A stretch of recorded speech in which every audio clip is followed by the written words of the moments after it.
I'm fascinated by how America is into legislating morality. It's an interesting issue.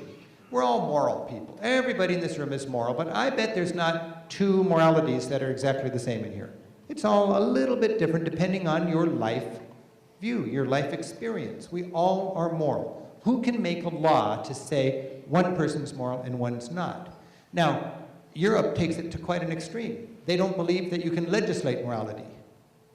My friends in Europe tell me a society has to make a choice: tolerate alternative lifestyles or build more prisons. And then they always follow up by reminding me, you in America lock up 10 times as many people as we do per capita. Either you are inherently more criminal or there's something screwy with your laws. And I don't know really what, well, I think I know what the answer is. But it's, when you go to Europe, you find red light districts. You got brothels. You got 6-story tall brothels all over Europe. Now, nobody says prostitution is good. It's an ugly thing. But the reality is there are lonely men all over the world that want to pay for sex. It's just always been, it always will be. You cannot legislate that away. You can't wish that away. You can't just say no that away. In Europe, they have legalized prostitution, where the prostitutes are unionized. They can't have their license unless they're checked by a nurse to make sure that they're healthy and not spreading diseases. They run little businesses. And when they have a bad customer, they push their emergency button, and the pimp does not come to rescue them, but the local policeman does. Now that's just their pragmatic approach to that. Doesn't work perfectly. There's still a lot of problems, but the attempt is to take the crime and the disease and the violence out of it, rather than criminalize it, you see. And it makes a very interesting sightseeing attraction. These kids are drunk. When I'm in Scandinavia, the streets in May and June are filled with noisy, drunk teenagers. And I asked my Scandinavian friends finally, well, what's with this? And they say, well, it's graduation time. And when the kids graduate from high school, the parents hire a driver in a truck, the kids decorate it, and the parents host the kegger. And they go from one parent's house to the next, just getting blitzed. And it's not that the parents want their kids to get drunk, it's just kids will get drunk when they graduate. In America, we make our kids promise not to drink and drive. And kids drink and drive, they lie to their parents, and they die. In Scandinavia, they have a more pragmatic approach to it. Okay, kids, we'll provide this and a driver, and you can party, and nobody will die. In Scandinavia, nobody lies, nobody drinks and drives and dies, you see? So that's a tough sell in America. But the point is, to me, that's a classic, pragmatic, harm reduction approach to a drug abuse problem. And Europeans are really into pragmatic harm reduction. I was recently in a coffee shop, in a Starbucks in Zurich, and I needed to go downstairs to the bathroom. Went into the bathroom, all blue lights. It's confusing. Why are these blue lights here? And then I realized, oh yeah, I can't see my veins. I couldn't shoot up if I wanted to. Maddening. And then I realized if you have any sort of a warm public place in Europe, you don't want junkies in there shooting up. It's just bad for business, you know? And Europe has a lot of junkies in the streets. Now, a lot of my tourists would say, look at these liberal Europeans. They got junkies everywhere. They should get real about their drug laws. No, they don't have more people using drugs. They're just not dead or not in jail. They're in the streets. They're dealing with the problem. They're getting their lives back on track. Last year, the United States lost 18,000 people to heroin overdoses. Europe lost 8,000 people to heroin overdoses.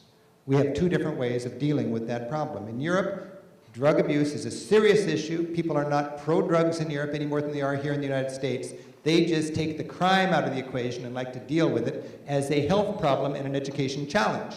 And they like their way of doing it. The United States is more just say no, and we will lock people up if they disobey.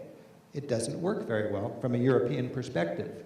Across the street from that blue toilet, there's a machine bolted to the railing of the bridge that used to sell cigarettes. Now it sells syringes, government-subsidized syringes. I never noticed this till a couple of years ago, and now I go around Switzerland and there's these syringe machines everywhere. You just don't notice them.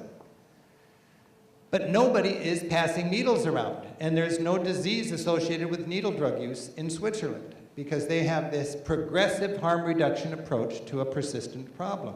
Okay, you got your junkies and your heroin addicts, they got their needles, they can't shoot up at Starbucks, what's going on? Down the alley, they've got a discreet little place called Cafe Fix. It's a heroin maintenance clinic. Drug addicts know they can go there and deal with nurses and counselors. They can administer their addiction without robbing to get more money, to pay for it on the streets, without wondering, is this pure? Is this going to kill me if I overdose? Without the nervousness of topping up just because they don't know where they're going to get their next fix.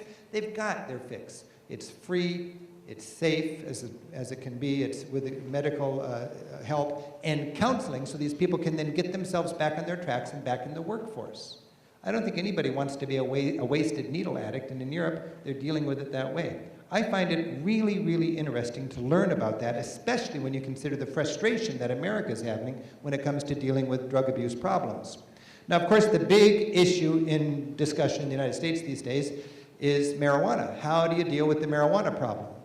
Europe has a way to deal with, it's hard to talk about Europe in big strokes because every country has a different policy, okay? So I can talk in general, Europe might be this way, but there are countries in Europe that are more hard on marijuana than the United States is. And there are countries where a joint is about as exciting as a can of beer.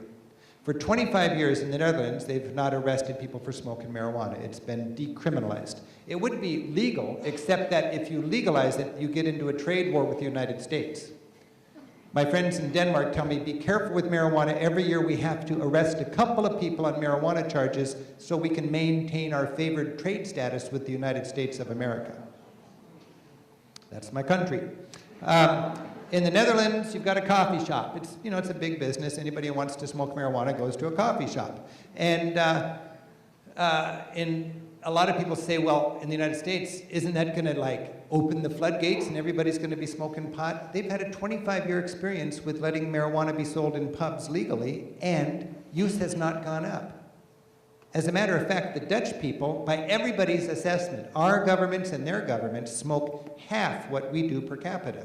And the Dutch smoke less than the European average, even though they have the most liberal laws. The conclusion, which is very clear if you look at the experience of 25 years of a track record, in many countries, there is no correlation between use and how hard the laws are. A lot of Americans think there's a reservoir of people that would just love to ruin their lives by smoking marijuana if only it was legal. And the fact is, if it was legal tomorrow, you'd have a little blip in the use, and then it would just mellow out, and it would be about as it was before. 80% of the Dutch people, I've heard, have never smelled marijuana. It's just not a big deal. It's just if you want to smoke it, it's there. You go through a stage and you get into it, and most people get over that in a couple of years. And some artistic and bohemian types will be smoking it for the rest of their life, and that's better than criminalizing it as far as Europe is considered. In Spain, I was just there filming it. You'll see it. I don't know if tonight we're going to show that show, but we'll see it in one of our shows. Marijuana is sold in shops just like, you know, you'd have a Home Depot here. You can't sell marijuana, but you can sell seeds and all the stuff so you can grow it on your own. That's the Spanish approach to it. In Portugal, 10 years ago, they legalized the consumption of all drugs, soft and hard, and they really like that. There's been no drug tourism because of that, and use has not gone up, and now people can treat it as a health problem rather than a criminal problem. Some people say, if it's, isn't marijuana a gateway drug? And Europeans who have essentially legalized marijuana have found out that the only thing gateway about marijuana is if it's illegal. Then the only way you can get it is buying it from a criminal who has a vested interest in selling you stuff that's more addictive and more profitable. So these are all interesting issues, and it's going to be in the news, and there's going to be a lot of shrill discussion and bumper stickers. I've been talking about this for 10 years because I think it's a harm reduction issue. There's 80,000 people in jail today in our country because of marijuana. We arrested 800,000 people last year because of marijuana. And, you know, rich white guys don't get arrested. It's minorities and poor people get arrested. It's a real mess. And it's a horrible situation, and we're going to change it. I've been speaking out on it I've been a board member of NORML now for 10 years. You know, some people say, we're not going to take your tours anymore because I know what you think about marijuana. And all I can think is Europe's going to be more fun without you.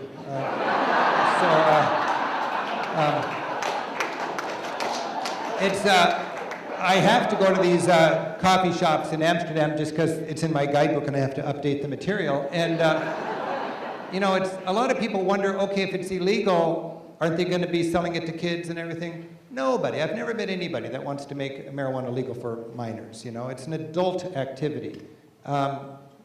Nobody who's intoxicated with anything should get off easy. In Europe, they throw the book at you harder than they do here if you're drinking or smoking and driving.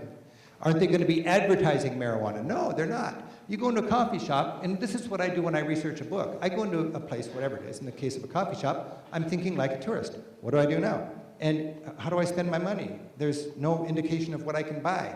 So I ask the guy, well, what's for sale?